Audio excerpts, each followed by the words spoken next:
Hey guys! Welcome back to Karen News TV, and for today's video is another challenge! Woo!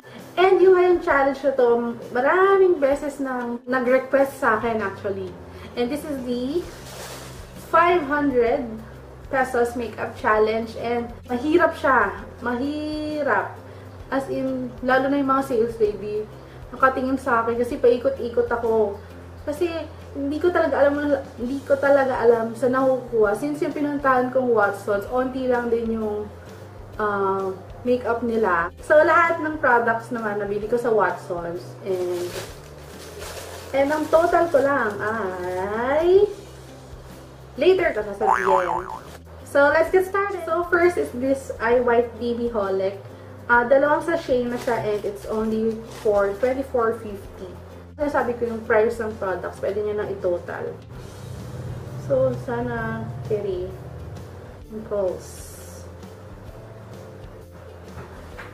Ang ganda talaga nito. Sana nga may bigger tube sila eh.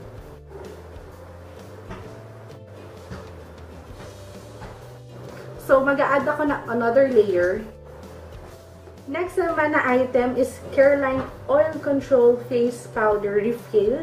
Yung refill lang yung kinuha ko, which is 65 pesos lang. And yung shade niya is tan. Okay pa rin naman yung refill since, ayan, may parang cover na plastic pa rin. So, yung shade niya is tan, pero I feel na light pa rin siya. Yeah.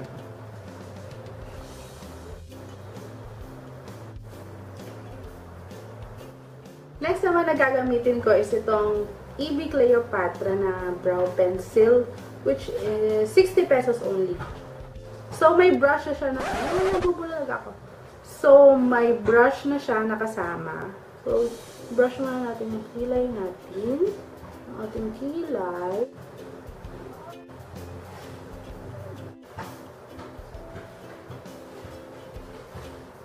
So, pag na-fill na, iba-brush natin.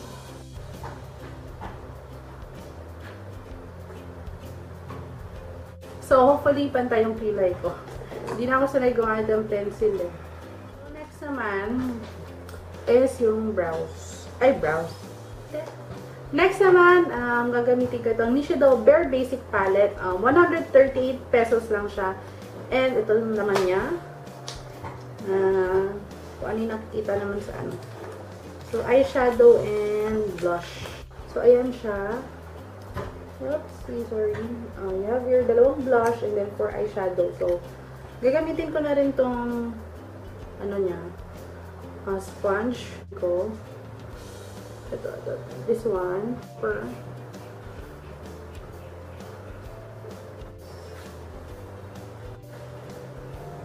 ang ano ko to, blend ko lang to. Dahil kabilang side ng eyeshadow sponge, ito naman gagamitin ko. Ay, parang but in fairness sa kanya, wala siya masyadong fallout. Kahit dito lang. Parang highlighter. Para ma-open up yung eyes natin. So, bago ako lumipat sa kabila, tatapusin ko na tong isang mata. Sa tight line ko yung ginamit ko kanina sa eyebrows.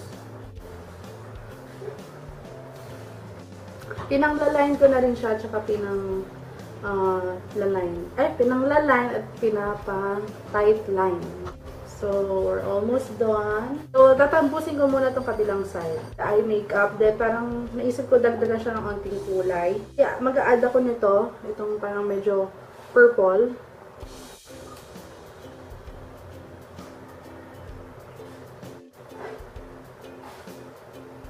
Then, gagamitin ko itong pencil pang contour. So, light lang. Very light lang. Para madaling mag-blend.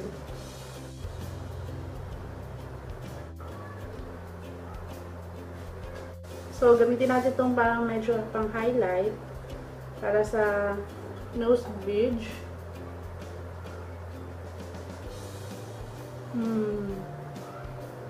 Push naman.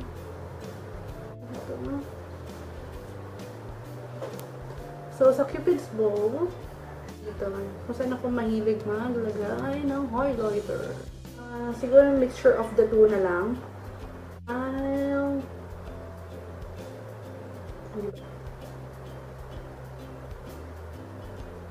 So, syempre, gagamitin ko ulit itong highlight na eyeshadow. Diba pa? Maitawid. Try nga natin.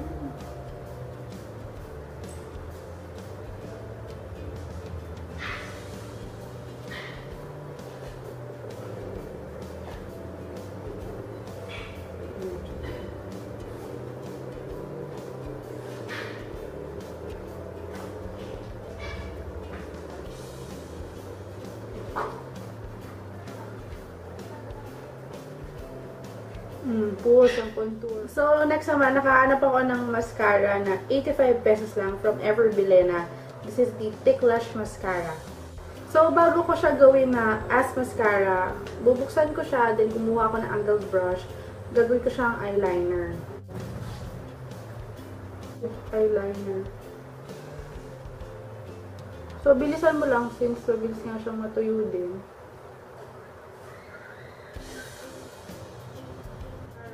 85 pesos lang to sabi ko ba.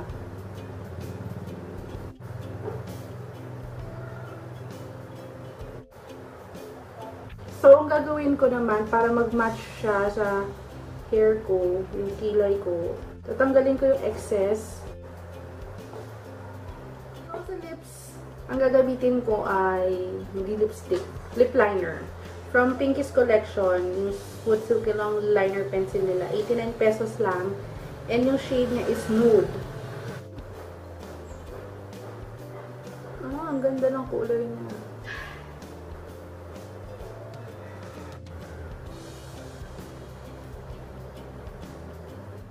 So, this is the final look ng ating 500 pesos makeup challenge.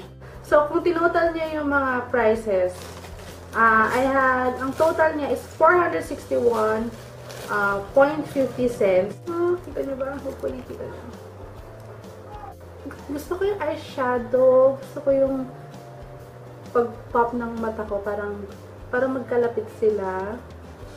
Parang cute yung nga Hopefully, you like this look. At nagawa mo na yung challenge na to, post your link on the information box below. Gusto ko mapanood yung sa inyo. Or, kung hindi pa, gawin nyo to and ilagay nyo din yung link sa comment box para mapanood ko yung ginawa nyo. So, don't forget to subscribe on my channel. Like this video. Thumbs up, and see you on my next one. Bye!